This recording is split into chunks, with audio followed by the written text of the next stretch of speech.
ao que estar assentado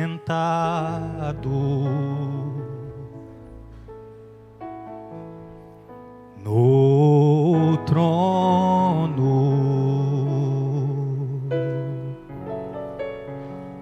e ao Cordeiro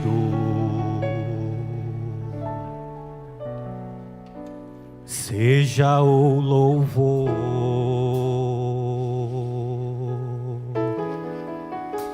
seja a honra,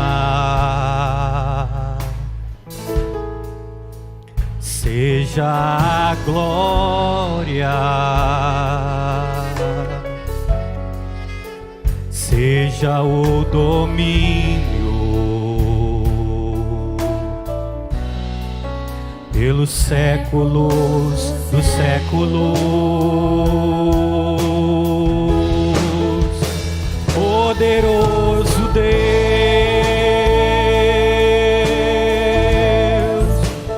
poderoso Deus,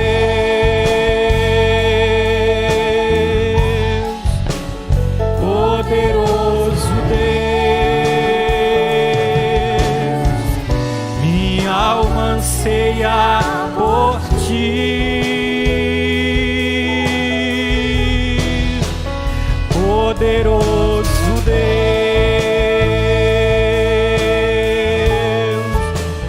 poderoso Deus,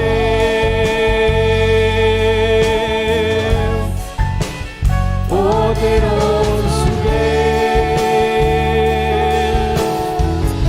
minha alma anseia por ti. A paz do Senhor, irmãos. Oremos. Deus, nós te louvamos e te exaltamos, Senhor, porque o Senhor é bom. Pai, pelo teu cuidado, teu auxílio, a tua bondade, a tua misericórdia, Senhor, sobre as nossas vidas. Pai, certamente estamos aqui reunidos porque o Senhor tem nos dado um dia de bênção, de vitória, tem nos livrado de todo mal e agora estamos aqui para te agradecer, Pai, para ouvir a tua voz aos nossos corações. Seja conosco nesta noite, tendo liberdade de fazer segundo a tua vontade, no nome de Jesus. Amém. Glória a Deus. Cumprimentamos a igreja com a paz do Senhor. Irmãos, é tão bom estar aqui na casa do Senhor e poder sentir a presença dEle. E que nessa noite você venha colocar Jesus como o primeiro na sua vida. Que não só hoje, mas todo dia, Ele seja o primeiro. Quando você abrir seus olhos, você venha só pensar em Jesus, em agradar a Ele no seu dia. Que a cada batida do seu coração você venha querer exaltar o nome dEle. Que nem seu casamento, nem seu namoro, nem o seu estudo, nem seu serviço venha estar em primeiro lugar, mas que Jesus venha ocupar esse lugar, porque Ele é o único que merece isso. Ele morreu por ti. Então glorifique a Ele, porque Ele está neste lugar.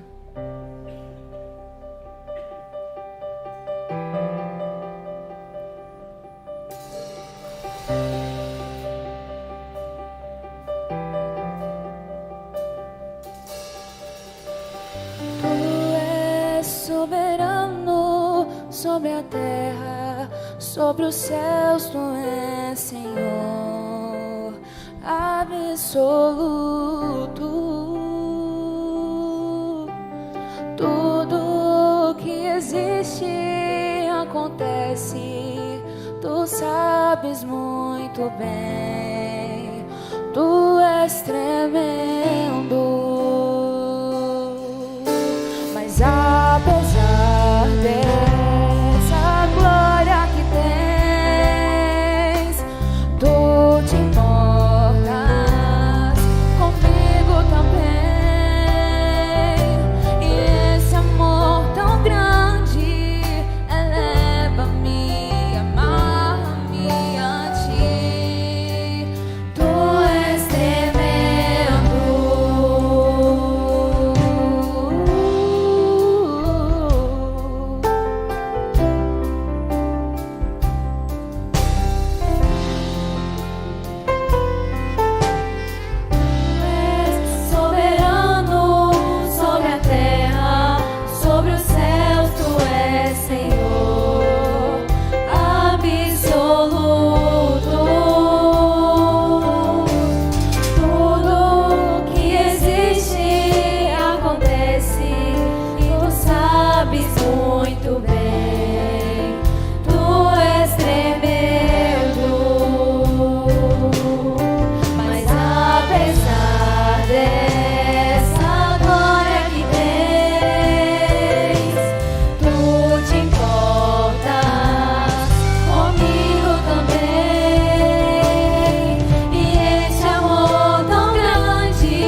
Jesus é o centro de tudo que há,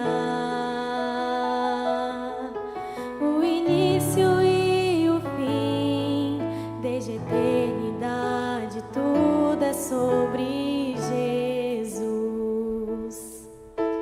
Jesus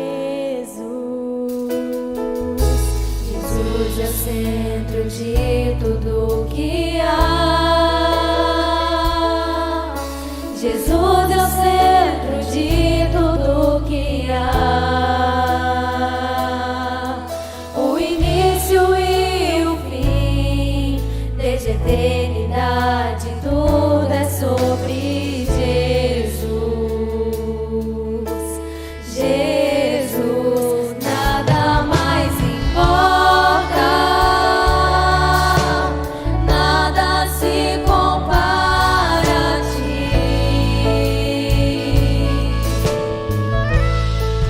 Jesus, tu és o centro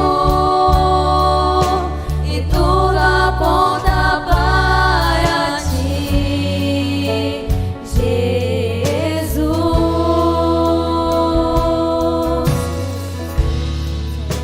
de todo o meu ser,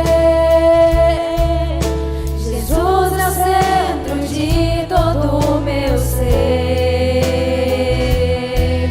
meu início, meio e fim, que eu viva sempre para ti, meu Jesus. Jesus, nada mais importa, nada se compara a ti.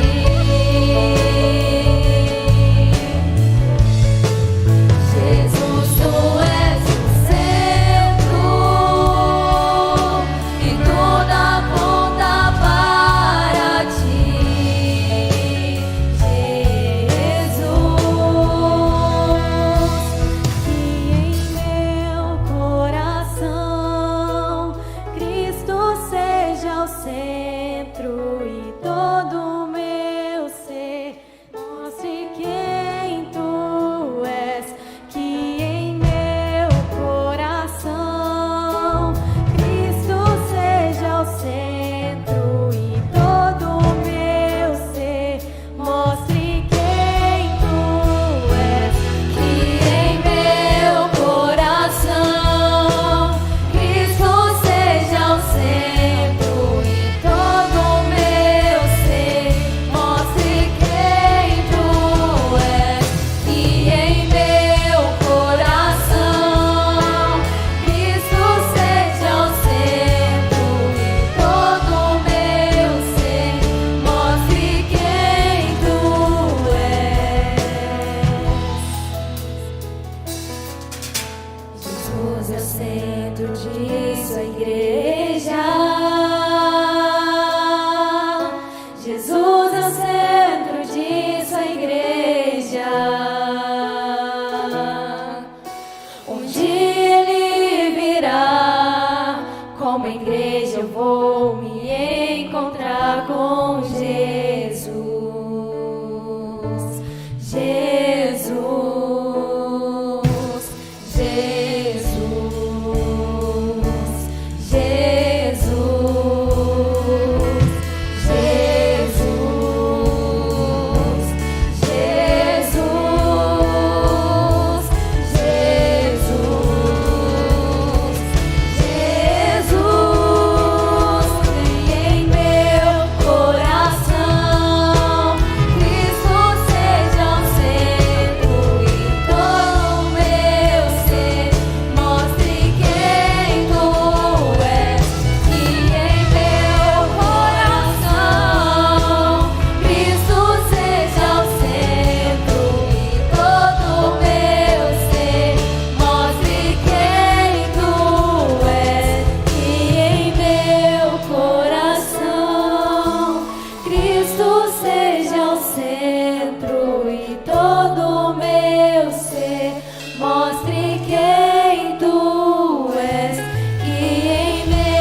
Eu saúdo a amada igreja com a paz do Senhor Jesus.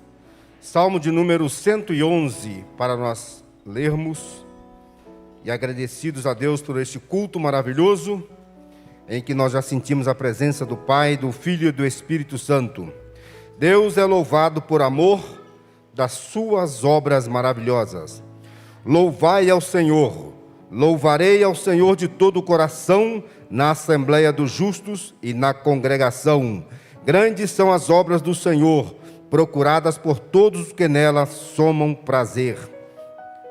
Glória e majestade há em sua obra, e a sua justiça permanece para sempre. Fez lembradas as suas maravilhas, piedoso e misericordioso é o Senhor. Deu mantimento aos que o temem, lembrar-se-á sempre do seu conserto. Mostrou ao seu povo o poder das suas obras, dando-lhe a herança das nações. As obras das suas mãos são verdades e juízo. Fiéis todos os seus mandamentos, permanecem firmes para todo o sempre. São feitos em verdade e retidão. Redenção enviou ao seu povo, ordenou o seu conserto para sempre. Santo e tremendo é o seu nome. O temor do Senhor é o princípio da sabedoria. Bom entendimento tem todos os que lhe obedecem. O seu louvor permanece para sempre. Aleluia. Vamos orar e também lembrar dos nossos irmãos que estão enfermos. Também orar pelo ministério, pelo nosso pastor presidente, pela igreja de um modo geral, não esquecendo da nossa irmã Elza. Peço oração para uma irmã que esteve aqui dando um testemunho em uma certa ocasião, a irmã Karine, lá de Montes Claros. Vamos lembrar, porque ela pediu, porque ela vai fazer uma cirurgia amanhã, se não me falha a memória.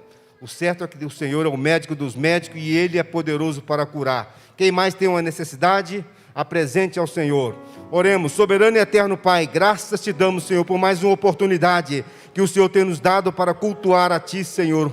Tu és maravilhoso, bom e grande é o Teu nome. Senhor, nesta noite que o Teu Espírito Santo venha, Senhor, ter liberdade para agir em nosso meio. E o Senhor possa visitar os corações, Senhor, aleluia, trazendo alegria, trazendo consolo e conforto, operando maravilhas no meio do Teu povo, curando, batizando, renovando, ó meu Deus. Pai querido, tenha liberdade em nosso meio, que este culto tenha, Senhor, um impacto em nossa vida, e que nós possamos sair daqui, Senhor, agradecidos ao meu Pai, e louvando mais e mais o Teu nome, aguardando a Tua bendita vinda. Cristo Jesus, nós pedimos por amor dos Teus filhos, aqueles que estão enfermos, aqueles que estão hospitalizados, aqueles que estão, Senhor, acamados, aqueles que estão carecendo de uma cura, de um milagre. Pai querido, os nomes que aqui apresentamos, bem como também, Senhor, aqueles que estão, Senhor, neste momento buscando o pão de cada dia, trabalhando, que o Senhor dê a segurança, meu Pai, e guarda, abençoa a Tua igreja, abençoa, Senhor, este ministério, abençoa cada família aqui representada, e que esta palavra que nós vamos ouvir, Senhor, nesta noite, possa impactar a nossa vida, e que nós possamos sair daqui melhor do que entramos. Pai querido, nós rogamos a Ti, e agradecemos no nome do Teu Filho amado Jesus, aquele que vive e reina para todo sempre. Amém. Aleluia, louvado é o nome do Senhor Jesus. Irmãos, pastor Magno Vitor já está conosco. Uma alegria muito grande recebê-lo uma vez mais.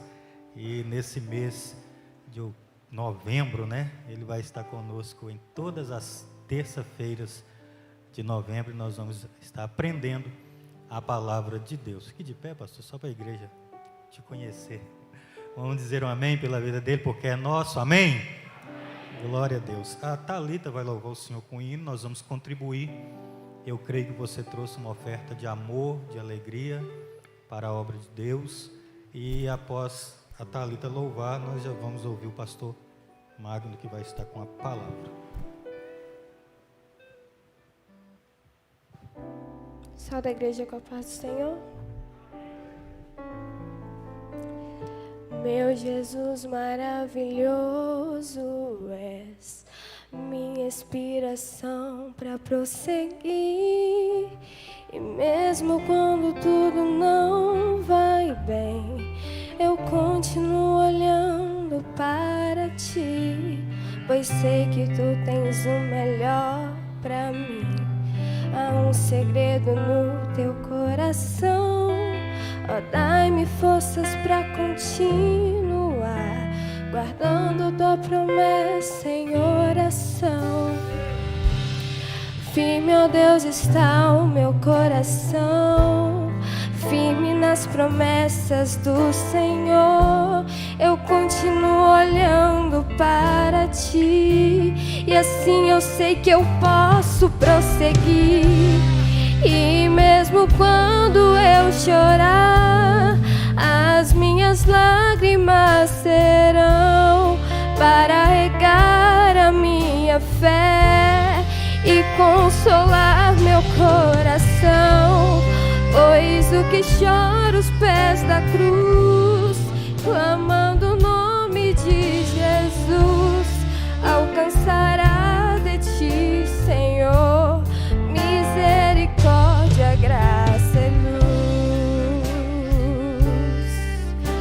Teu grande amor não cessa, eterno, não tem fim. Quão grande és tu, Senhor, quão grande és pra mim. Tua graça é o meu refúgio, descanso no teu poder. Maravilhoso és, maravilhoso és pra mim. Firme, Deus, está o meu coração, firme nas promessas do Senhor. Eu continuo olhando para ti, e assim eu sei que eu posso prosseguir. E mesmo quando eu chorar, as minhas lágrimas serão para regar a minha fé e consolar meu coração. Pois o que chora os pés da cruz, clamando o nome de Jesus, alcançará de ti, Senhor, misericórdia, graça e luz. E mesmo quando eu chorar, as minhas lágrimas serão para regar a minha fé e consolar meu coração. Pois o que chora os pés da cruz, clamando o nome de Jesus, alcançará de ti, Senhor, misericórdia, graça e luz. Agradeço a oportunidade em nome de Jesus.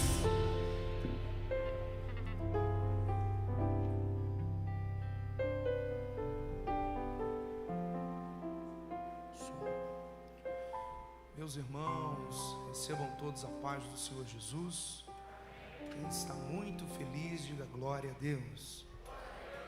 Hoje, um dia em que muitas pessoas se lembram dos que morreram, mas nós que temos uma viva esperança em Cristo, podemos usar bem esse dia para dizer que o nosso Salvador está vivo, vivo pelos séculos dos séculos.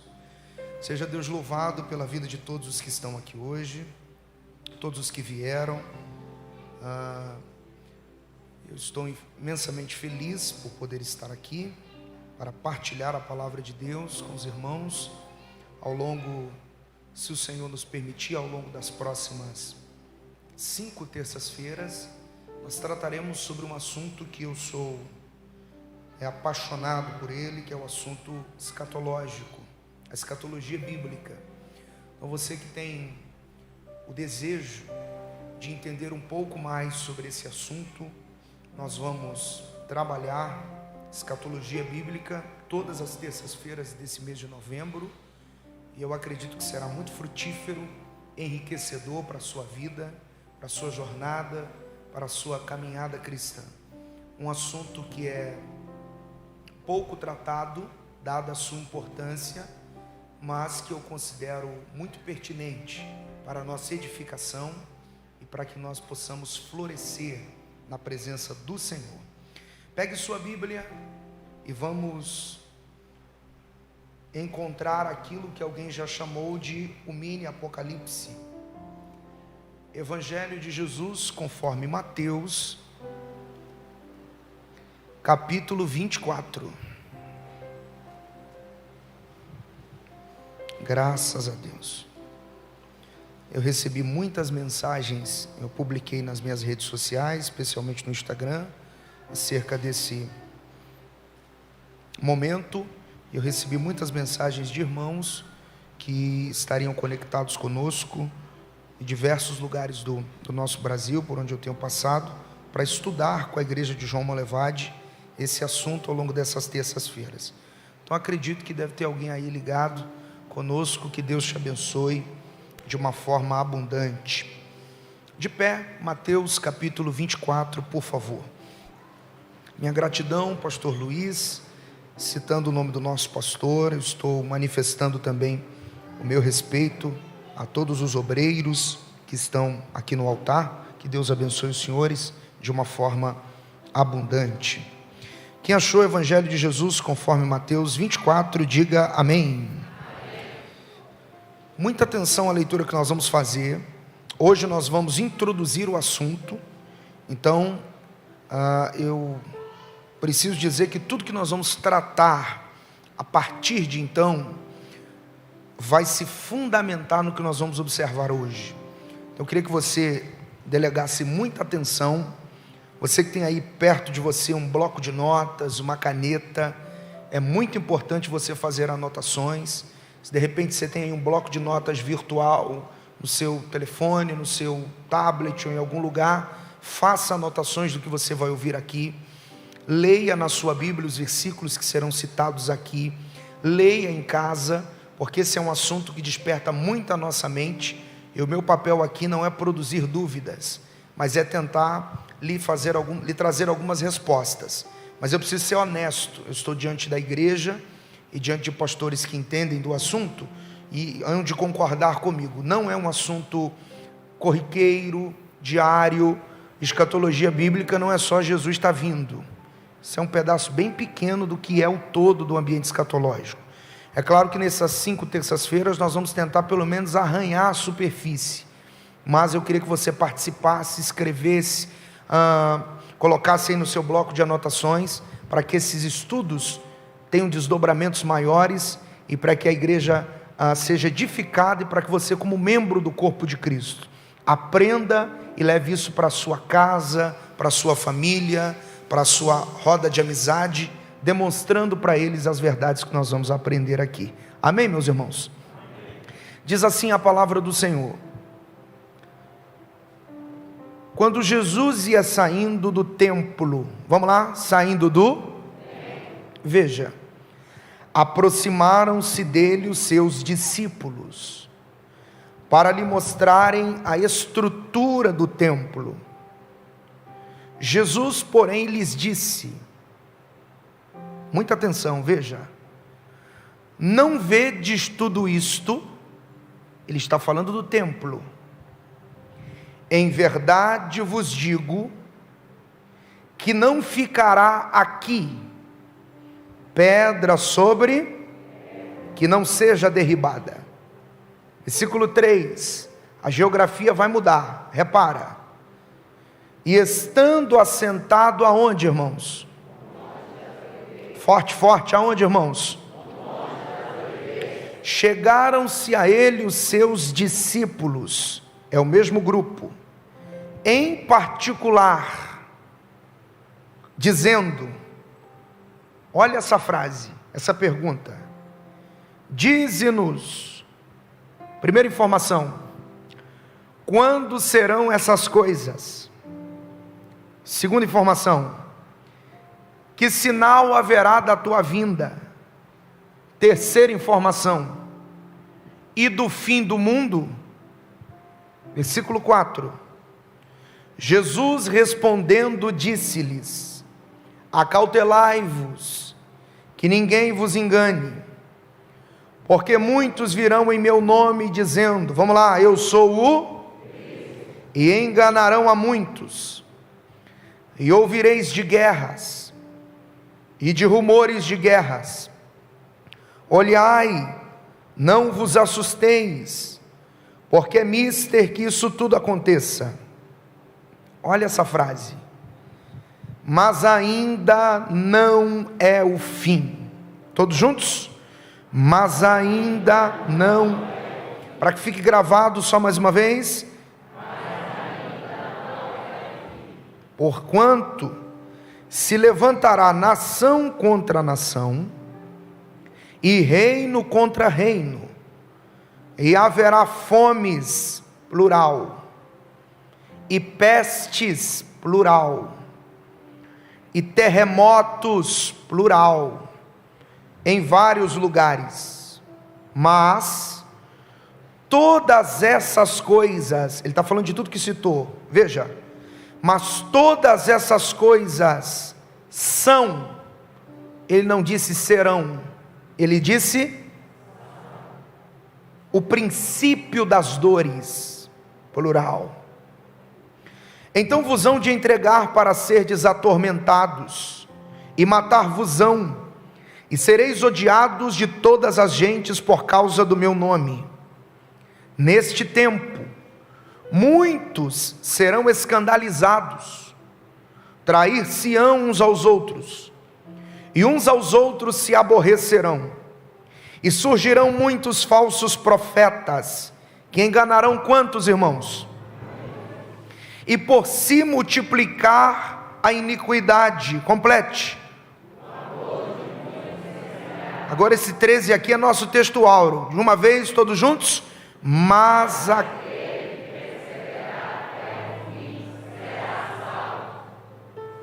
e este evangelho do reino, não é o da graça, será pregado em todo o mundo, em testemunho a todas as gentes. Complete.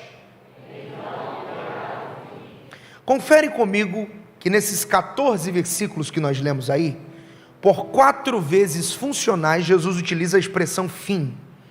Olha o versículo de número 3, olhe para ele por favor, versículo 3.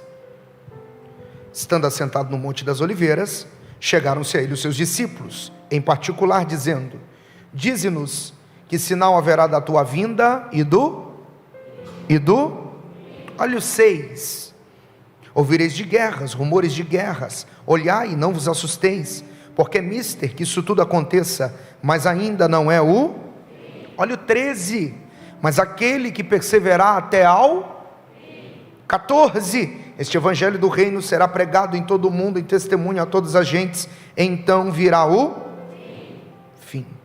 Outra coisa que eu quero que você olhe comigo, por favor, só para nós termos a noção de onde nós vamos nos mover hoje, é o versículo 3. Eu quero deixar muito claro nessa observação que nós vamos fazer agora, estas 3 coisas diferentes sobre as quais Jesus é indagado. Veja, estando assentado no Monte das Oliveiras, chegaram-se a ele os seus discípulos, em particular dizendo, olha a Bíblia, dize-nos quando serão essas coisas. Diga bem forte, essas coisas. Olha o segundo princípio, o segundo assunto aí, ó, ainda no 3. E que sinal haverá da tua vinda? Diga tua vinda. E do fim do mundo? Diga fim. Então para gravar, diga essas coisas, tua vinda, fim do mundo. Essas coisas, tua vinda e fim do mundo. Diga para quem está ao seu lado, isso aqui não é a mesma coisa. Tome seu assento, com a sua Bíblia aberta, e vamos conferir esse texto. Quem aqui de verdade está disposto a aprender e ser edificado esta noite? Quantos estão? Eu já estou balançando a minha mão, que eu também quero. Mateus capítulo 24. Jesus se utiliza desse capítulo para construir nele e no 25 a estrutura profética daquilo que nós chamamos de o sermão profético. O sermão profético é polêmico, enigmático. O assunto da escatologia bíblica, e é bom dar essa nuance, fazer esse apontamento, a expressão escatologia, essa junção das duas expressões, scatus, logia, estudo, scatus, fim, futuro, o estudo, o exame sistemático do fim, das últimas coisas. A escatologia talvez tenha sido a doutrina que mais sofre na mão daqueles que pouco comprometimento têm com a Bíblia Sagrada. Por essa razão, ela sofre tanto, mesmo sendo uma doutrina importantíssima para o crescimento e para o desenvolvimento da vida cristã. Porque a escatologia, ela é enigmática, porque ela não pode ser constatada do ponto de vista experimental. Porque a escatologia lida com o futuro. Vamos lá? Lida com o futuro. O futuro é a sala de comando dessa doutrina. Os verbos que estão geralmente vinculados ao contexto escatológico, em sua grande maioria, eles estão associados ao futuro. Sua conjugação é futurista. E o futuro não pode ser constatado de forma experimental. Portanto, o futuro, do ponto de vista humano, ele existe através de uma expectativa, ou fundamentado naquilo que torna a escatologia uma doutrina tão saborosa, que é a esperança.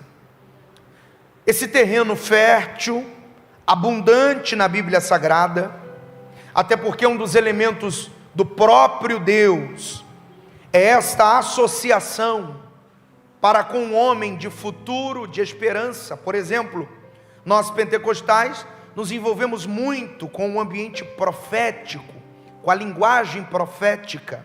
A Bíblia é um livro profético.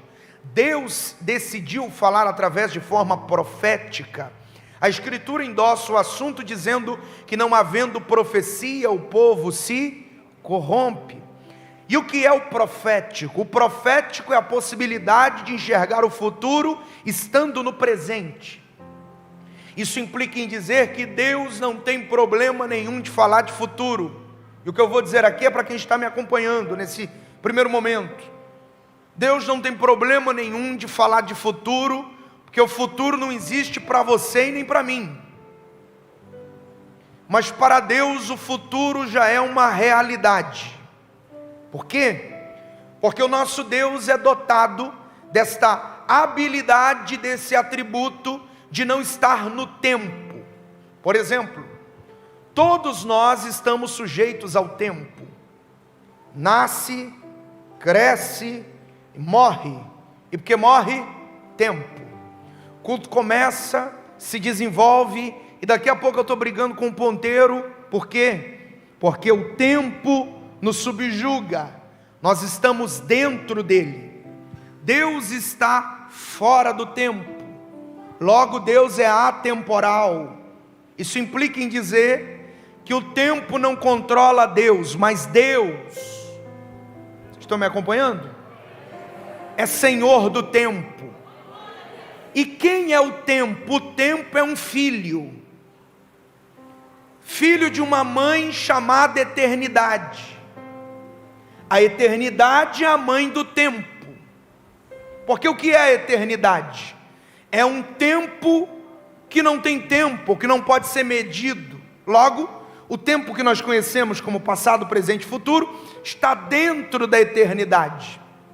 Deus não cabe no tempo, porque Deus também não cabe na eternidade. Talvez por isso o profeta tenha dito, me ajude aqui no retorno, por favor, eu estou com a voz um pouco debilitada, se você puder me ajudar aí. Talvez por isso o profeta tenha dito que o Messias será conhecido como Pai da eternidade. Moisés escreveu um salmo, Salmo 90, e no verso 2 Moisés diz: Tu és Deus acima dos montes. Você pode me ajudar no retorno aqui? Pode? Aleluia.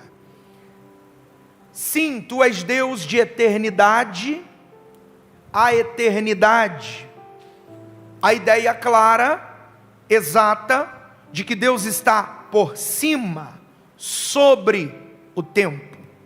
Quando nós fundamentamos a Bíblia a partir desse princípio, Deus não tem problema com o futuro. Vamos lá? Deus não tem problema com o futuro. Pensando sobre isso, essa ideia de olhar para o amanhã, ela vai sofrer complicações a partir do momento que ela é filtrada pela cabeça do homem. Daí, nós temos diferentes linhas de interpretação sobre o futuro à luz da Bíblia. Porque o problema não é o futuro, o problema é quando o assunto é filtrado na mente humana, que tem problema em entender o futuro. Os irmãos estão entendendo? Então, do ponto de vista bíblico, a doutrina escatológica é perfeita. A dificuldade é nossa interpretá-la. Portanto, a minha proposta hoje, e ao longo dessas terças-feiras, é submeter todas as nossas afirmações escatológicas aqui nesse altar a um filtro excelente que não admite equívoco e nem erro. E este é o filtro, a Bíblia Sagrada. Então tudo que nós vamos afirmar aqui, não é porque nós ouvimos de alguém, é porque tem que ter um fundamento, tem que ter uma base, tem que ter um apoio bíblico. Os irmãos estão de acordo com essa afirmação ou não?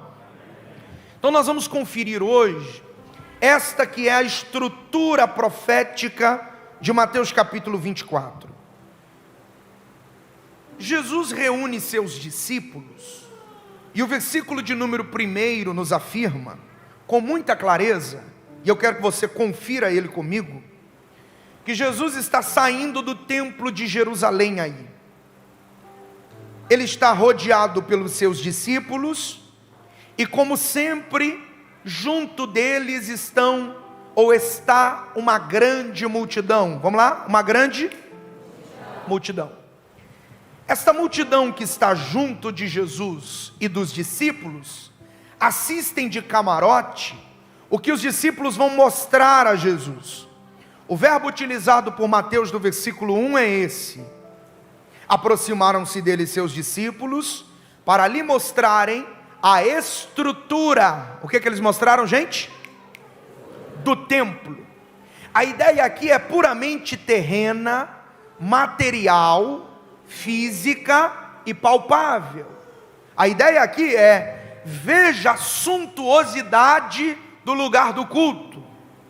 Essa é a estrutura do templo físico. Os discípulos ainda estão impressionados com o upgrade que foi dado na estrutura do templo de Jerusalém. E porque aquilo os impressiona, porque aquilo os chama a atenção, olhem nos meus olhos, porque aquilo é convidativo e atraente, eles pensam que o será para Cristo. A ideia é: olha que obra fenomenal de engenharia, olha como os construtores se dedicaram aos detalhes, olha a estrutura do templo, Jesus. Aí Jesus vai bater vai dar uma pancada nas duas pernas deles, porque no versículo 2, olha a afirmação de Jesus diante da estrutura do templo. Isso é muito importante. Jesus, porém, lhes disse: não vedes tudo isto? Esse isto aqui está ligado ao que eles estão mostrando. Estrutura do que, meus irmãos? Vocês estão vendo tudo isso que vocês estão me mostrando? Deixa eu contar uma coisa que vocês não sabem, que vocês entendem de pilar.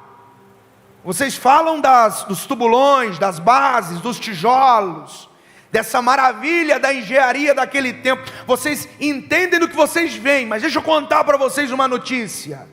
Versículo 2: em verdade vos digo, o termo grego aí é aviso, que não ficará, futuro, pedra sobre que não seja derribada.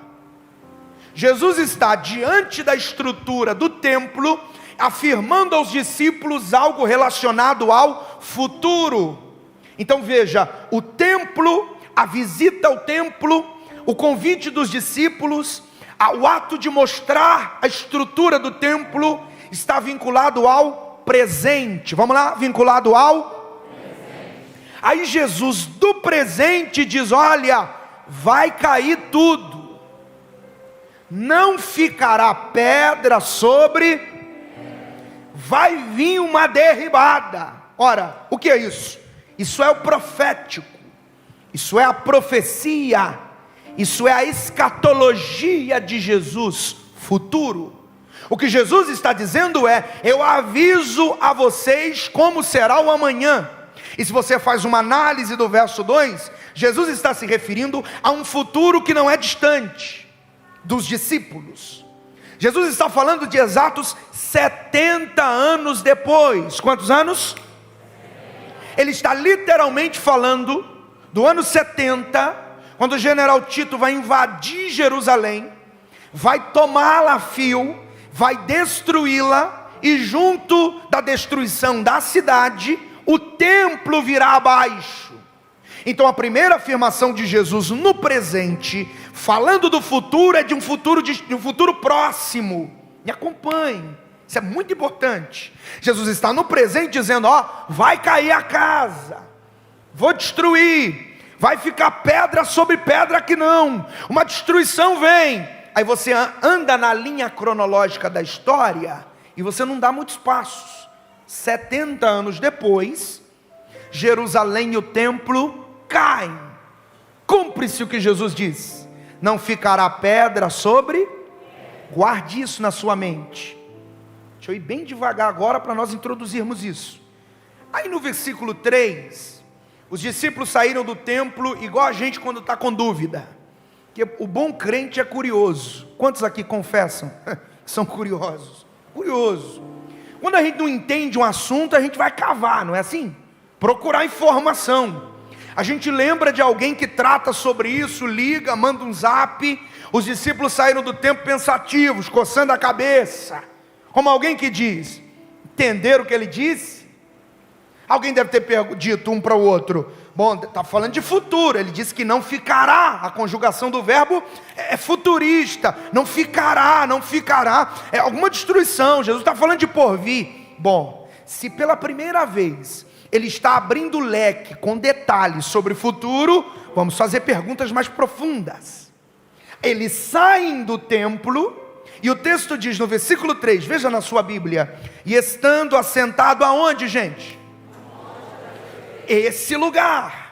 Quando se assentam no Monte das Oliveiras, que por sinal, esse não é um lugar irônico, não é uma coincidência, não é uma casualidade, o Monte das Oliveiras, esse monte é chave para o processo escatológico. Assentado no Monte das Oliveiras, o texto diz: e aproximaram-se dele os discípulos, ou chegaram-se a ele os seus discípulos, e Mateus dá um detalhe aí, está na sua Bíblia. De que forma? Em particular. Ou seja, o assunto é sigiloso. Sobre o templo o Senhor falou para todo mundo ouvir, mas agora os detalhes, nós como representantes da igreja, queremos saber duas coisas. Veja as perguntas aí, ou três coisas, veja.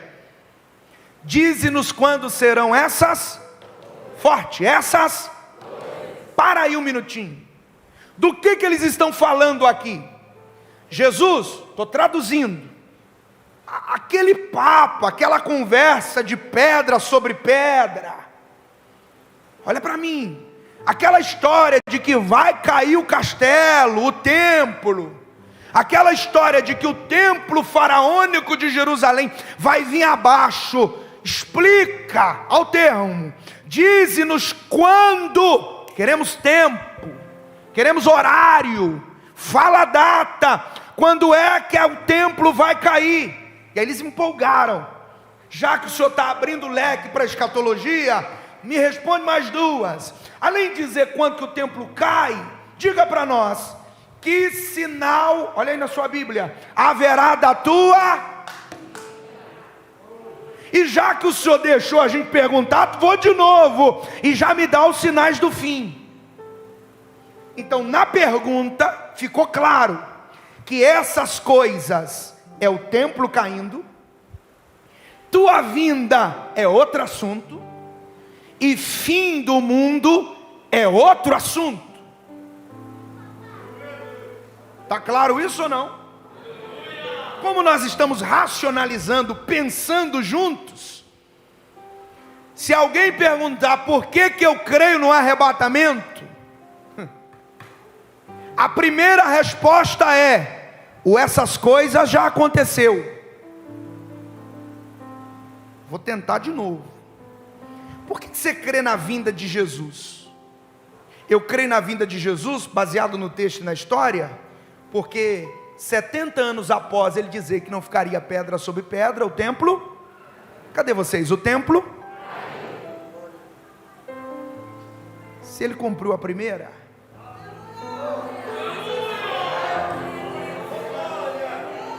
não, vocês não estão aí, eu conheço essa igreja.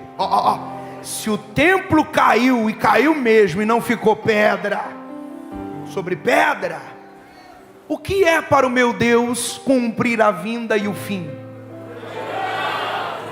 Deixa eu melhorar isso aqui, porque nós estamos estudando escatologia, mas eu tomei liberdade, pastor Luiz, de chamar esse estudo nosso de escatologia pentecostal,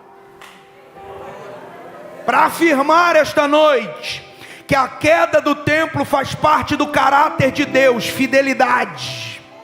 E se ele é fiel em cumprir a queda do templo em Jerusalém, ele é fiel para vir e é fiel para consumar a história. Quantos creem na fidelidade do nosso Senhor? Diga glória a Jesus. Então, para a gente guardar, nós estamos juntos, aprendendo juntos. Levante sua mão assim, diga essas coisas. Com o número 1 assim para cima, diga essas coisas. Com o número 2 assim, diga tua vinda. Com o número 3 assim, diga fim do mundo. Então vamos pensar juntos. Se essas coisas é a destruição do templo, se tua vinda e fim do mundo não são a mesma coisa, a história não termina no arrebatamento da igreja. Isso não precisa nem ser espiritual para entender, isso é questão de lógica. Está entendendo ou não? Porque a pergunta é clara, e eu estou falando de discípulos que não vieram do seminário teológico, eles vieram de cima do barco. E esses camponeses estão dizendo: nós queremos o sinal da vinda e o sinal do fim. Eu quero que o senhor explica para a gente. Pergunta de seminário de alto nível. Senhor, como é que vai ser? Versículo 3, olha o versículo 3, olha o versículo 3. Dize-nos quando serão essas coisas. Diga comigo bem forte: quando? Sinal. Acha essas duas palavras no versículo 3, eu estou usando a versão corrigida. Você que está nos acompanhando aí pela internet, eu disse no início, eu recebi muita mensagem, tem muita gente aí ligado. Dize-nos, olha a primeira palavra, dize-nos quando, dize-nos quando. Um advérbio de tempo. Serão essas coisas. E que sinal. Então a pergunta não é só sobre 3 assuntos. A pergunta depende de 2 condicionais: tempo e sinalização. O capítulo 24 de Mateus e a estrutura da escatologia bíblica, seja no arrebatamento da igreja, no bema, o tribunal de Cristo, na bodas do Cordeiro, na parúzia, a vinda em glória, seja no reino milenar, seja no julgamento das nações, seja em qualquer nível escatológico que nós estejamos, ele sempre estará condicionado a uma junção, a irmãos gêmeos, tempo e sinal, porque na Bíblia, tempo e sinal se misturam. Quando Deus não dá a data, Deus manda o... Quando Deus não diz o dia, Ele manda o... E por sinal, sobre escatologia, o Senhor deixou bem claro: esse dia e hora ninguém... Então Jesus está dizendo: o quando eu não digo, mas o sinal eu dou. Estou indo bem devagar para a gente filtrar com facilidade. Estão me acompanhando até aqui? Olha o versículo 4. Jesus disse: vocês querem saber quando o templo vai cair? Vocês querem saber como será a minha vinda? Vocês querem saber como será o fim do mundo? Versículo 4. Será que tem alguém que pode ficar em pé aí e fazer uma leitura forte para a gente? Puxa a máscara para não ficar entupido. Levanta aí rapidão e leia para mim. Quem pode? 4. Quem pode? Se for rapidinho dá para fazer. Bem alto, meu irmão. Isso, bem alto, isso. Jesus respondendo, disse: acautelai, que ninguém vos engane. Que ninguém vos? Ou Ou seja, nem todo sinal é sinal da minha vinda e do fim. E deixa eu falar com a geração da rede social. O negócio é o seguinte: a gente vê um vídeo de alguma catástrofe mundial, de algum evento, a gente não lê a Bíblia não, a gente só vê o vídeo e bum, compartilha, e ainda põe, ó, sinal da vinda, esse aí é o anticristo. Quem sabe do que eu estou falando? Isso é comum no nosso ambiente. Eu aprendi que se eu não sei, eu não falo, de que se eu não entendo, eu não comento. Você está me ouvindo ou não?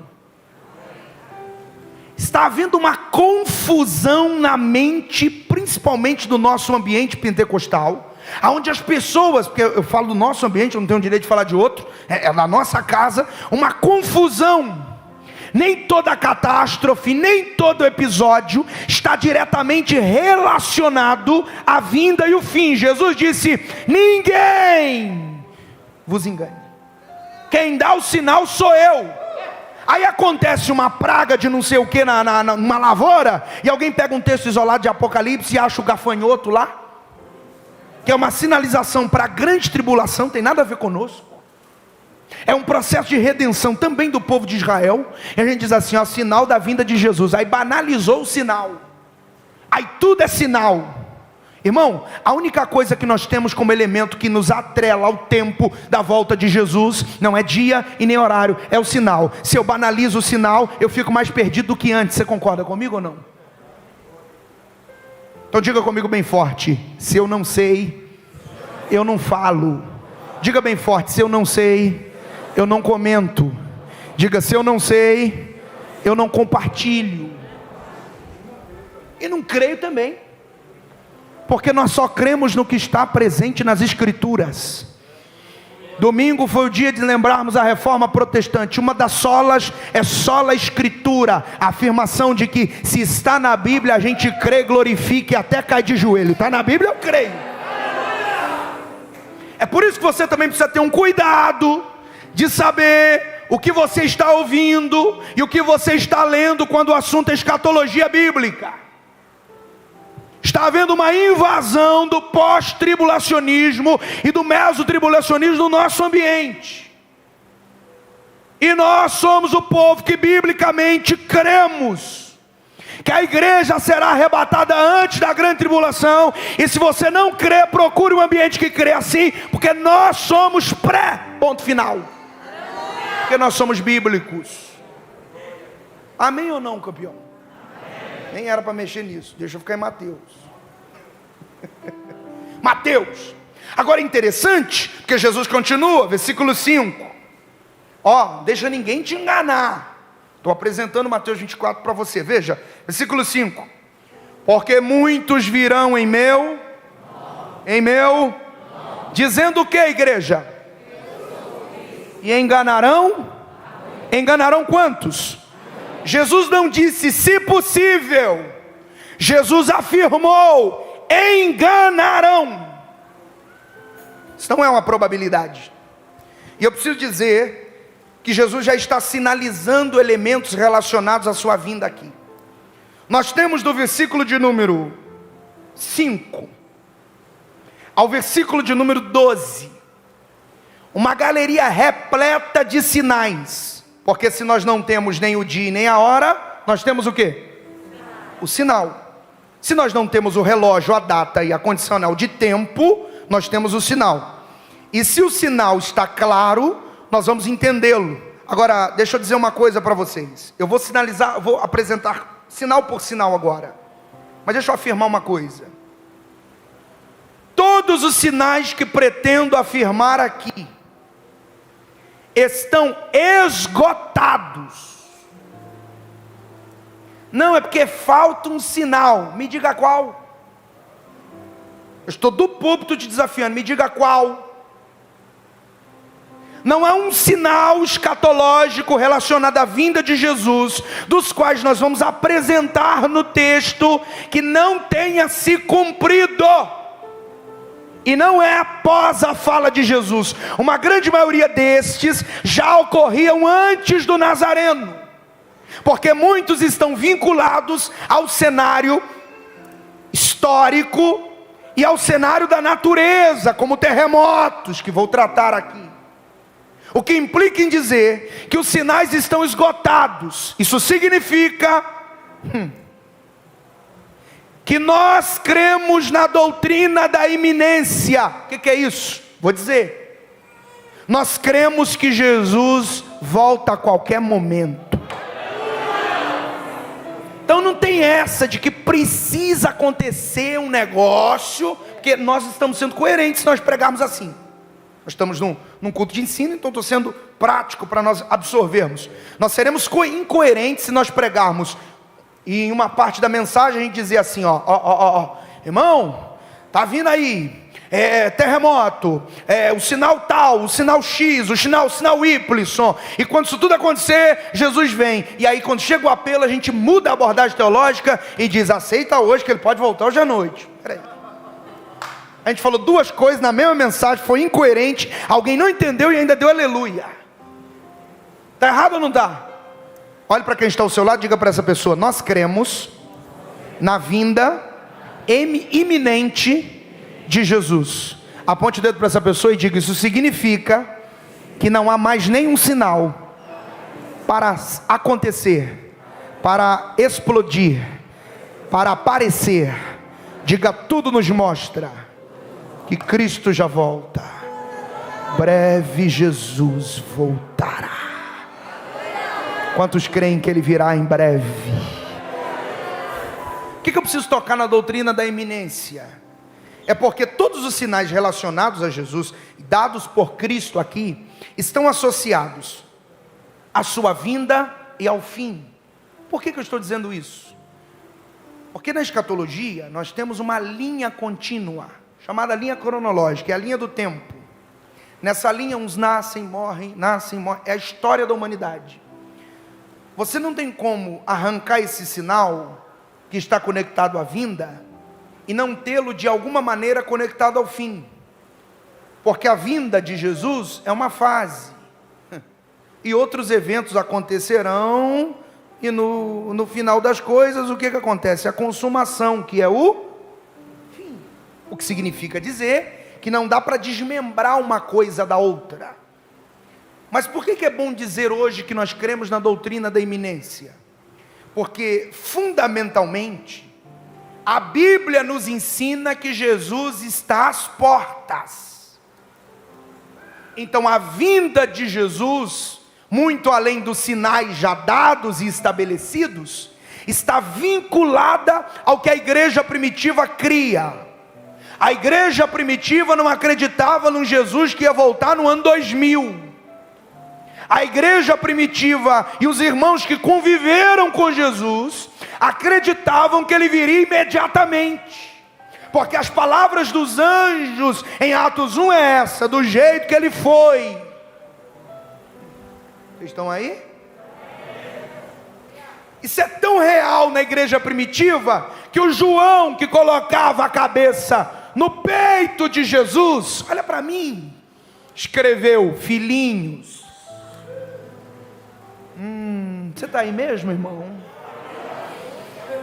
Não será, já é a última. Eles criam tanto na doutrina da iminência da vinda de Jesus, que ele volta logo. Que o escritor aos Hebreus, que alguém chama de Paulo, outros dão outros nomes, escreveu assim, ó: o que há de vir e não. Você pode levantar a sua mão e dizer alguma coisa para Jesus?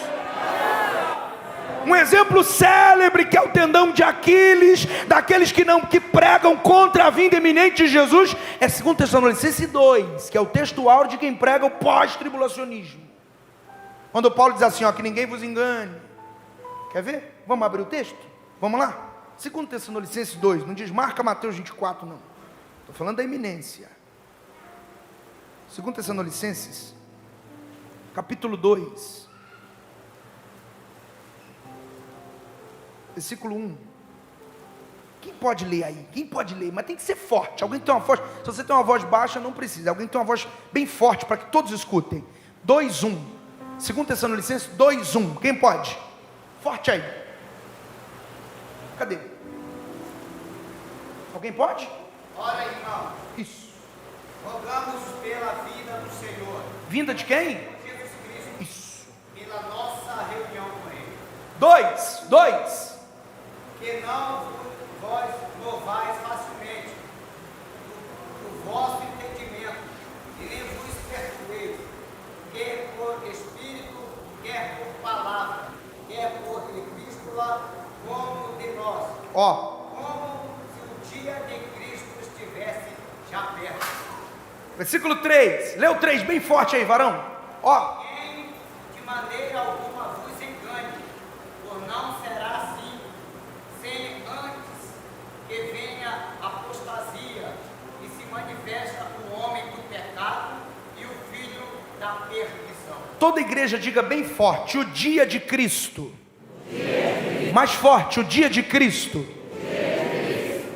Alguns utilizam esse texto para contrariar a afirmação da vinda iminente de Jesus. Isso é, que ele pode voltar a qualquer momento, dizendo que Paulo está incentivando os irmãos em Tessalônica a não esperar essa vinda de forma iminente.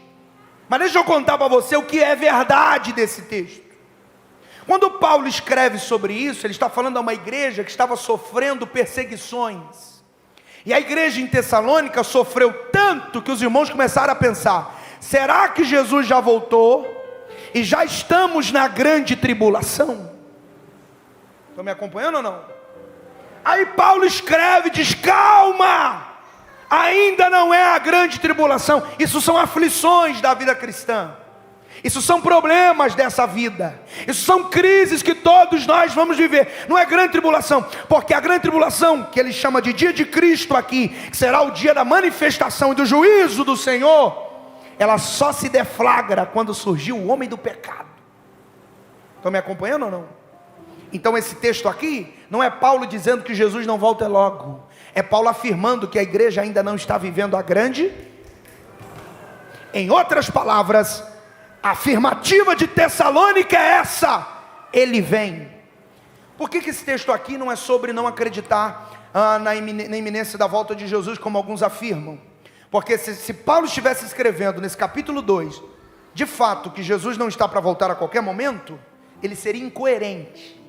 Por quê? Porque na epístola anterior, a primeira, 4:18, ele diz: o mesmo Senhor descerá do céu, com alarido, voz de arcanjo, trombeta de Deus. Os que morreram em Cristo serão ressuscitados, e nós os vivos seremos arrebatados, e nos encontraremos com Ele nos ares. Quem tem essa esperança, dê o maior aleluia da sua vida. A vinda de Jesus não é uma possibilidade.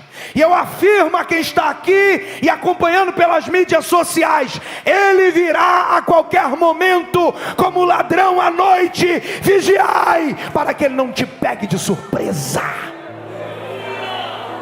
A doutrina da iminência não é uma possibilidade. E deixa eu dizer uma coisa, porque algumas igrejas de ordem tradicionais, irmãos a quem eu respeito e algumas que eu atendo, insistem em dizer que os reformadores, está o assunto fresco, né, sobre a reforma, insistem em dizer que os reformadores nunca pregaram sobre a vinda iminente de Jesus, que ele voltaria a qualquer momento.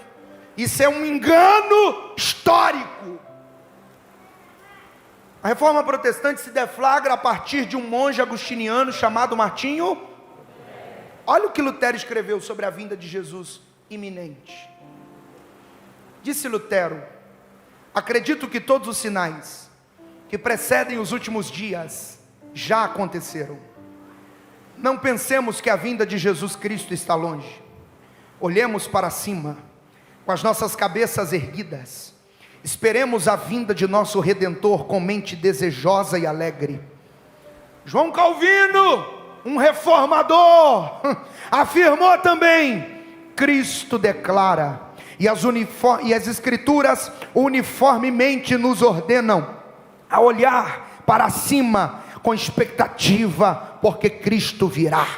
John Knox, um reformador, afirmou: o Senhor Jesus Cristo voltará em breve, muito em breve. O seu propósito não é outro senão reformar a face de toda a terra, o que nunca foi e nunca será feito, até que o justo rei e juiz apareça nas nuvens do céu, para restaurar todas as coisas.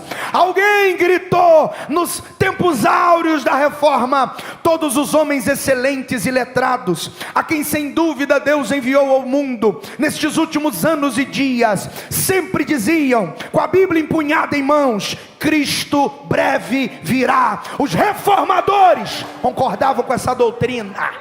Então não fica com essa modinha que só a turma da reforma, os tradicionais aí, não, Jesus não vem agora, não, ele vem. E vem em breve. Eu estou lhe citando Bíblia, eu estou lhe citando história, e eu estou esta noite me dirigindo a uma igreja que está se preparando para encontrar com Cristo. Quantos dizem amém? Voltemos ao nosso texto áureo, Mateus 24. Essas coisas, vinda e fim do mundo. Olha a série de sinais estabelecidos por Jesus. E eu reafirmo, todos já esgotaram. Essa afirmação não é só minha, Lutero afirmou isso, em 1500, hein? Versículo de número 6. Ouvireis de... Cadê vocês? Ouvireis de... Rumores de... Tem ou não tem? Está acontecendo ou não está? Sempre houve ou sempre não houve? O Velho Testamento está apoiado em cima das guerras. Versículo 6. Olhai e não vos... Olha o que Jesus diz: porque é mister, o termo grego aqui é necessário, que isso tudo, mas ainda não é o... Versículo 7. Porquanto se levantará nação contra reino contra plural, hein? E haverá e mais o que? E mais o que? Em vários... Mas todas essas coisas, isso é gramática, tudo que eu citei até aqui, Jesus dizendo, são o princípio das dores. Precisava de 3 obreiros aqui. Os senhores podem me ajudar? Estão mais perto? O senhor pode, como é que o senhor chama? Odilon, o senhor fica aqui de frente para a igreja? Isso. Quem pode? O senhor pode me ajudar, pastor? Como é que o senhor chama? Pastor. Isso, fica aqui. Tem mais um? Isso, vem cá. Essa benção aqui, isso aqui é nosso. Alex. É daqui? E não é um conflito agora. Está todo mundo aqui, ó. De frente assim, um do lado do outro. Isso. Virem para lá, por favor. A história está caminhando nessa direção. Quem está caminhando nessa direção? Ok. Nós estamos indo para o futuro. Veja isso. Estamos saindo do presente e estamos indo para o futuro. Você internauta que está acompanhando, veja isso. Cada um desses obreiros representa um tempo. Pastor Alex é o essas coisas. Pastor Antônio é a vinda. Pastor Odilon é o fim. Fim, vinda, essas coisas. Me ajude? Quem é ele? Forte.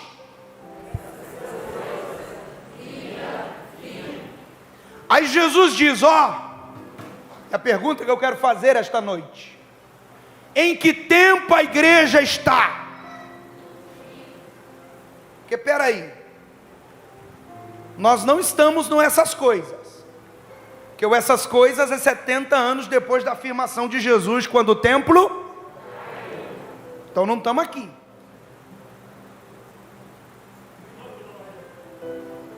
Nós estamos na vinda. Deixa eu tentar explicar isso melhor. Jesus já veio? Estamos no tribunal de Cristo? Alguém aqui está sentado à mesa da bodas? Então ainda nem é vinda em glória, nem é milênio. Então nós não estamos na vinda. Nós estamos esperando. Alguém aqui também? Isso significa que nós também não estamos no? Então, se nós não estamos em nenhum desses 3 tempos, está faltando um. Olha a sua Bíblia, fiquem aí, obreiros, rapidinho. Versículo de número 8. Vamos no 5. Muitos virão em meu nome dizendo eu sou o... Enganarão quantos? Forte, forte. Versículo 6. Ouvireis de rumores de... Está acontecendo, não está? Olhai e não vos assusteis, porque é mesmo que isso tudo aconteça, mas ainda não é o fim, ok? Porquanto se levantará nação contra, reino contra, haverá fomes, pestes e mais o que? Em quantos lugares? Mas todas essas coisas são... Então não é nem o essas, nem a vinda e nem o fim. Tem um quarto tempo aqui, ó. Fica de frente para lá. Isso. Essas coisas, vinda, fim, entre a vinda de Jesus e entre a destruição do templo é a fase da igreja. O quarto tempo sou eu, princípio.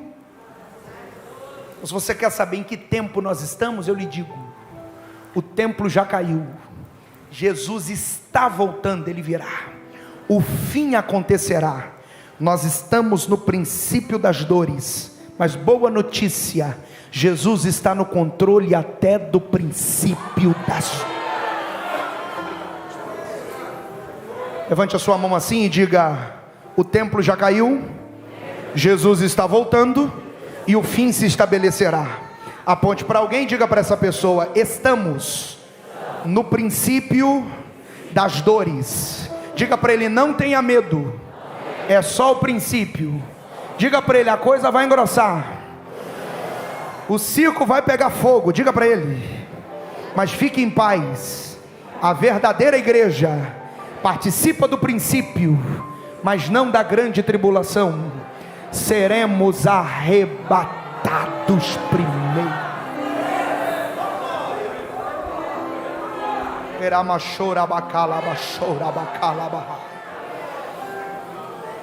Qual é o tempo da igreja atual? Nós estamos no princípio das dores, e se é princípio de dores, tem que doer mesmo. Vê se no nosso tempo tem pestes. Ah, você está de máscara, né? Por quê? É porque é elegante, combina com a gravata, com o vestido? É porque é plural. Haverão? Dá um Google aí e veja o índice de pessoas que morrem de fome no nosso mundo. E haverá plural, fomes. Guerras, rumores de guerras, nação contra nação, reino contra reino.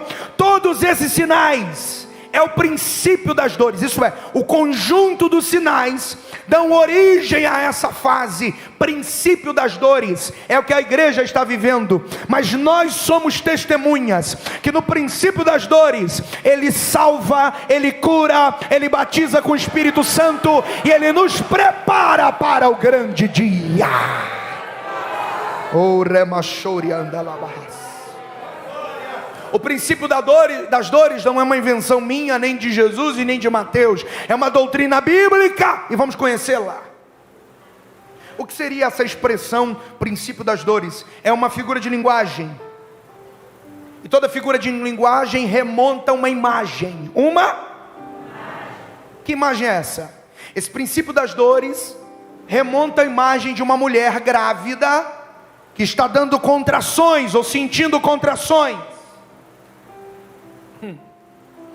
Vamos dar uma conferida no que Paulo escreve em 1 Tessalonicenses, capítulo 5, estou falando de princípio das dores, versículo 2.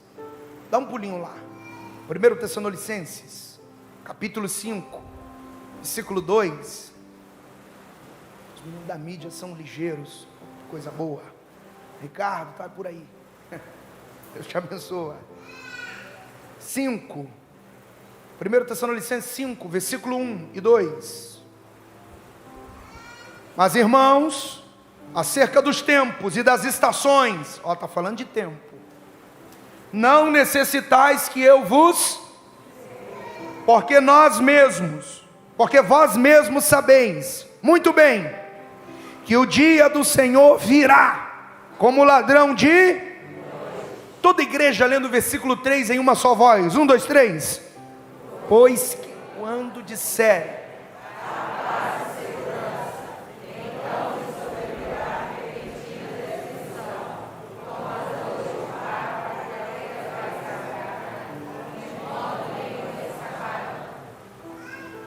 como as dores da mulher que está o quê? Grávida. A história está sentindo contrações. Vamos dar um pulinho em Romanos 8, 22. Vamos lá. Que contrações são essas? Romanos 8, 22. Romanos 8, 22. Romanos 8, 22. Quem pode me ajudar? Porque sabemos que toda a criação, ao mesmo tempo, e suporta até agora. Ok. Alguém tem uma outra versão?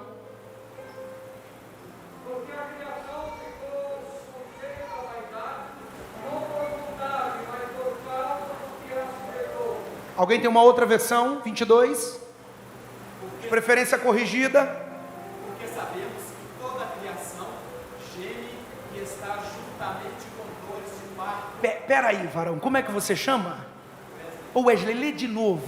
Irmãos, olha o que o Wesley está lendo. Porque sabemos que toda a criação geme e está juntamente com dores de parto até agora. A criação e a história está entrando em trabalho de parto. A ciência diz que uma mulher pode sentir de 50 a 70 contrações para dar à luz. Isso implica uma intensidade nos sinais que eu citei a vocês de Mateus 24. Nunca em toda a história uma quantidade tão intensa de fenômenos naturais, de pestes e de guerrilha se estabeleceu como no nosso mundo e na nossa era. O que significa dizer que até a criação já entendeu o que muita gente esqueceu. Jesus está às portas, ela sabe disso. A história está dando início a esse fenômeno. Tudo está convergindo para a realização do que a Escritura apresenta. Nós estamos no princípio das dores. É doloroso, é complexo, a mortandade se intensifica. E eu acho que nesses últimos 2 anos, ninguém pregou mais sobre a volta de Jesus do que essa pandemia. Os castelos ruíram, os poderes se abalaram. O dinheiro perdeu o sentido. As possibilidades se esvaíram das mãos dos homens. Não porque eu tenho, que eu conheço fulano, eu ligo, eu pago. Quanto custa? Não tem quanto custa. Tudo nos mostra que Cristo já volta. A história dará luz a esse dia. Eu me dirijo a você que está aqui dentro desse templo, a você que está acompanhando pela transmissão ao vivo, a você que vai acessar o canal da igreja para ouvir essa palavra. Endireita a tua vida, renda-se a Cristo, porque o relógio de Deus está contando os minutos.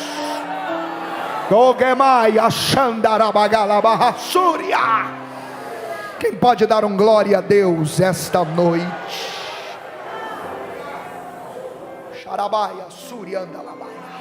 Aleluia.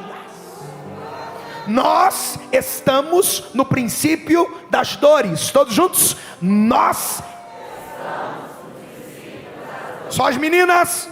Nós estamos no princípio das dores. Homens, me ajudem.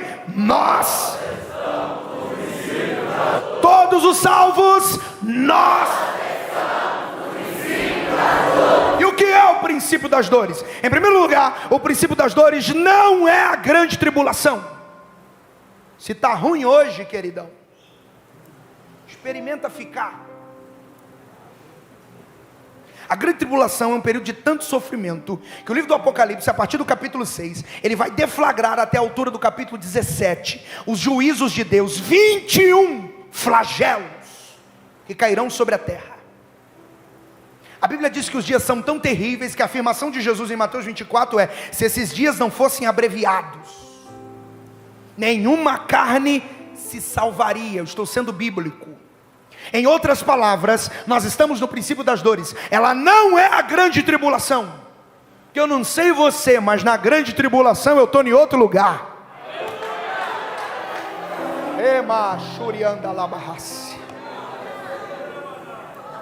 Segundo lugar, o que é o princípio das dores? É um tempo que antecede o arrebatamento. É o nosso tempo. É por isso que não é uma loucura e nem uma heresia dizer que esta é a igreja da última. E eu me recuso a acreditar que a igreja está perdendo seu território. Eu não creio nisso. Eu não acredito nessa pregação dizendo que a igreja está esfriando, acabando e morrendo. Eu não creio nisso. Que a igreja é uma decisão de Deus. Afirmar isso é dizer que Deus errou. E Deus não erra. Nós estamos no lugar certo, na hora certa, sendo liderados por quem Deus quer, fazendo a obra de Deus, e Ele virá nesse tempo. Eu creio. A afirmação de Jesus é tão fundamental que ele disse: alguns aqui não provarão a morte. Então diga comigo: princípio das dores não é a grande tribulação. Diga bem forte: princípio das dores é um tempo que antecede o arrebatamento. Diga bem forte: princípio das dores é um tempo de sinais para a volta de Jesus. Então Jesus estava respondendo a segunda pergunta, porque a primeira, ele deixou eles no vácuo. Por quê? Porque a primeira cumpriu 70 anos depois. Lembra essas coisas? Agora ele está respondendo a segunda. Vocês não pediram o sinal da minha vinda? Está aí. Princípio das dores. Deixa eu extrair algumas lições do princípio das dores. Eu disse que a linguagem princípio das dores, segundo Paulo, em Romanos e Tessalonicenses, está vinculada a uma mulher que está sentindo as dores para o parto. Então o que o princípio das dores nos ensina? Esse tempo da igreja. Em primeiro lugar, quando as contrações se intensificam, as mulheres sabem do que eu estou dizendo, intensificam em uma série onde os espaços entre uma e outra é menor. Pode abrir os olhos, hein? Está chegando aí. Quando as contrações se intensificam, deixa eu usar a linguagem bíblica para quem está ligado. Quando os sinais se amontoam um em cima do outro, quando o funil da história entope de tanta catástrofe, deixa eu melhorar. Quando você abre o jornal e torce, pinga sangue, pinga fetos. Quando o aborto entope as vias da história, Jesus está dizendo: a grávida vai dar à luz. A história dará luz ao maior dia. E eu vim esta noite não só falar sobre escatologia, eu vim falar com o coração que queima pela vinda de Jesus. Prepare a bolsa e corre para o hospital. Já deixa o carro ligado, eu estou falando em parábolas. Os sinais estão se amontoando. Cristo está para aparecer a qualquer momento. Emanjoge mama cheia, eriova cheia. Aponte o dedo para quem está ao seu lado com muita autoridade de Deus, com muito carinho também, e diga para essa pessoa com muito respeito: não brinque. A igreja não é um playground. O culto não é um entretenimento. A vinda à igreja não é mais um programa de final de semana. Isso aqui é um lugar sério, onde o povo está olhando para cima.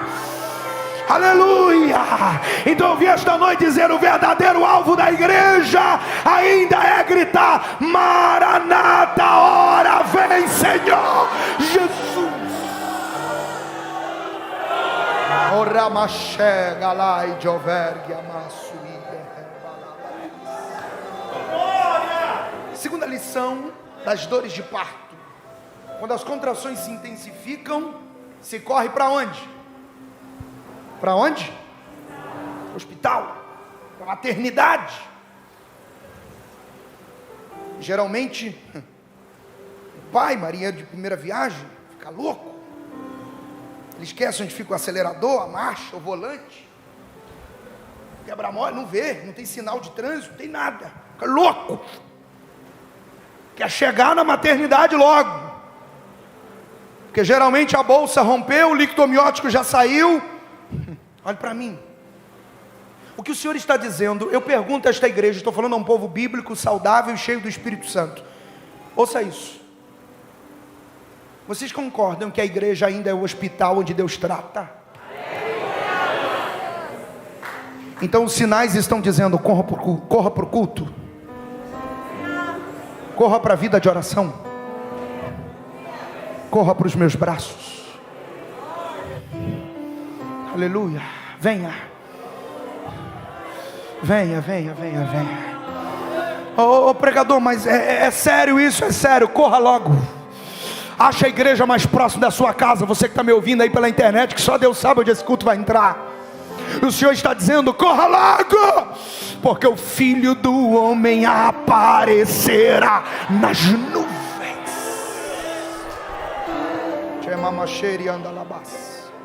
Terceira lição. Você sabe que quando a criança está para nascer e o pai corre para a maternidade, antigamente era na ligação, agora é no zap. Ele já encaminha no grupo. Vai nascer hoje. E quem está podendo sai de casa correndo e se aglomera na porta. Há uma mobilização da família para a chegada do esperado. E a Bíblia diz que a igreja é a família de Deus. E quando eu vejo uma igreja sentando-se o mês inteiro para ouvir sobre a volta de Jesus, eu sinto que a família está na porta da maternidade. Irmãos, ou como eu queria que a gente nem terminasse essa série de estudos, mas que a gente já parasse na mansão eterna, na celestial Jerusalém. Glória a Deus. Pela Bíblia, eu sugiro um quarto sinal e oro. A chegada do esperado gera notícias. Quando ele chega, todo mundo fica sabendo. Sabe de fulana? Nasceu. E o menino do seu Joaquim nasceu. Eu não quero estar aqui para ver, mas eu fico imaginando o que vai ser os jornais. Qual vai ser a loucura da mídia? Deixa eu pisar na garganta. Deixa eu pisar com vontade. Eu quero ver a Globo. Tem que noticiar. Os crentes sumiram. Cadê o povo? Sequestro em massa, nunca vi. Alguém vai ter que dizer: Jesus volta. Você pode dar um glória a Deus bem forte, bem alto agora. Haverá uma notícia.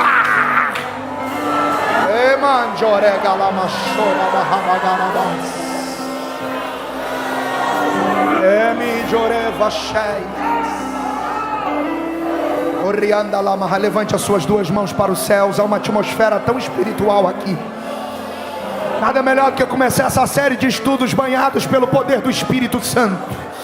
Levante o mais alto que você conseguir as suas mãos. Feche os seus olhos. Que onde houver um crente batizado com o Espírito Santo, que ora em línguas, que adora a Deus, receba as delícias do arrebatamento na sua alma. Sinta as impressões da vida de Cristo agora. Seja renovado em línguas estranhas aonde você estiver. Que o país para onde nós vamos fala em mistério. Receba, receba, receba, receba, receba, receba. Ele virá. Gala, Sheba, Gabaçu. Adore, adore, adore. Adore em línguas, você que consegue. Adore com glória a Deus, você que puder. Adore com aleluias, você que tiver alegria da salvação. Você que está esperando Cristo. Adore a Deus.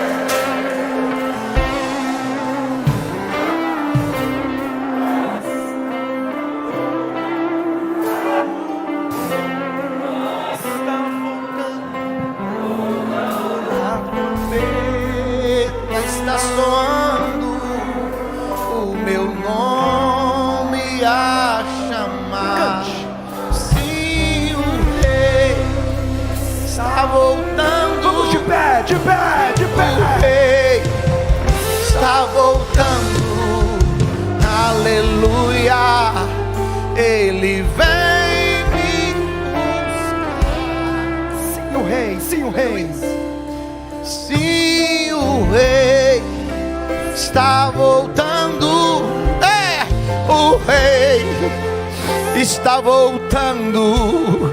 A trombeta está soando. O meu nome a chamar. Sim, o rei está voltando. Ele está voltando. O rei está voltando.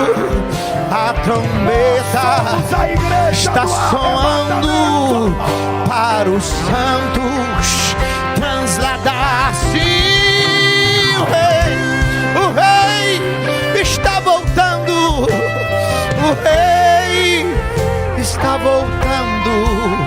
Aleluia. Ele vem nos buscar.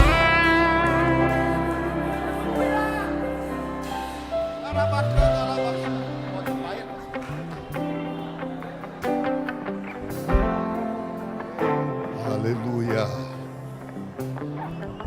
Maranata. Maranata. Ora vem, Senhor Jesus. Oh, aleluia. Se você acredita, diga: o rei está voltando. Oh, aleluia. Oh, glória a Deus. Aleluia. Jesus breve voltará. Você acredita? Glória a Deus. Meus irmãos, ainda de pé, nós vamos fazer mais uma oração. Mas quando na ministração aqui ouvi algo que me preocupou, meu palestrante, quando ele disse que Apocalipse registra 21 pragas, é isso? Juízos. Se todo mundo, o mundo está abalado com uma, é só para boi dormir esse negócio que a igreja vai passar por grande tribulação. Desculpa eu ser bem grosso aqui, é uma ignorância teológica dizer que a Bíblia, que a igreja vai ficar na grande tribulação, vai passar pela grande tribulação. Eu estou esperando Jesus hoje. Eu estou esperando Jesus hoje. É uma ignorância. Louvado seja o nome do Senhor Jesus. O ícone da Assembleia de Deus, Antônio Gilberto, deixou bem claro isso. A igreja não passa para a grande tribulação. Louvado seja o nome do Senhor. A menos que ela vai ficar num estado, uma estufa. Vai pegar a igreja, pôr ela numa estufa, e aí acontece a grande tribulação, depois a igreja volta para o estado normal. Aí sim, né? Está protegido do mesmo jeito. Não, a igreja vai vir para julgar. A igreja vai vir. Você faz parte do arrebatamento da igreja, você faz parte. Então se prepara, que Jesus pode vir essa noite. E você que está parado, Você que está desviado, nas redes sociais ou aqui presente, Jesus te chama hoje para uma reconciliação, para estar apto para o arrebatamento. Tem alguém nesta noite para reconciliar com o Senhor? Um irmão, uma irmã, um moço, uma moça? Você que está nas plataformas digitais, aí mesmo nós vamos estar orando pela sua vida, e você vai vir para a igreja. Eu lembro, eu pastoreava a igreja em Nova Era, e no ano de 1999, nós fizemos um culto da vigília, na virada para 2000. Foi o ano que eu mais vi pessoas descrentes na igreja, porque a mensagem era: 1000 passará, mas 2000 não chegará. Deixa eu te dizer, eu não sei quantos 1000 vai passar, mas que Jesus vai voltar, e você precisa voltar para a igreja, reconciliar com o Senhor Jesus, e estar firme. Pode passar mais 2000, ou ele pode vir essa madrugada. Ele pode vir hoje. Amém? E vigia, esteja atento, para que nada vos perturbe e vos engane. Eu estou preparado essa semana para a Santa Ceia, mas nós devemos estar prontos para a volta de Jesus. Vamos orar ao nosso Deus. Que Deus te abençoe. Nossos trabalhos transcorrem normalmente no transcorrer desta semana, e terça-feira que vem, vamos fazer um acordo aqui? Cada um de nós vamos trazer mais um, amém? Amém ou não amém? Está acordado? Não está acordado. Está acordado ou não está? Quem quer ir para o céu vai trazer mais um para poder se fortalecer mais para ir para o céu. Muito bem, Laís aceitou Jesus pelo YouTube.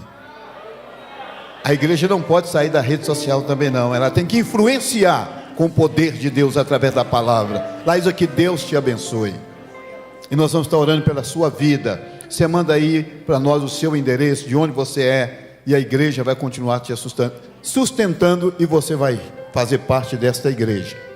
Nós temos aqui uns irmãos que, para reconciliar com a igreja, para participar da ceia. Onde você está? Levante assim a sua mão. Nós já conversamos, já orientamos, está aqui os nossos irmãos. A igreja diga amém. Amém. Deus te abençoe, fica firme, porque Jesus está voltando. Vamos caminhar para o céu. Oremos ao nosso Deus. Amado Deus, verdadeiro Pai que estais nos céus, te adoramos, querido, nesta noite, pela alegria de estar na tua casa, na tua presença, Senhor. Meu eterno Deus e querido Pai, continue sustentando a tua igreja, orientando a tua igreja, dando direção ao teu povo até aquele grande e maravilhoso dia. Senhor, nos faz pronto a tua vinda, Senhor, nos faz aptos, Senhor, para o grande dia. Deus eterno, abençoa o teu filho, dá um bom regresso a Belo Horizonte, livra de todo mal, Senhor, abençoa a tua família, verdadeiro Deus, a cada um obreiro, a todos aqui presentes. Senhor Jesus, nos ajuda e nos guarda. Em nome do Senhor nós te oramos. Que a graça, o amor e a comunhão do Espírito Santo seja sobre a vossa vida hoje e sempre. Deus te abençoe. Glória a Deus. Que terça de primeira. Glória a Deus.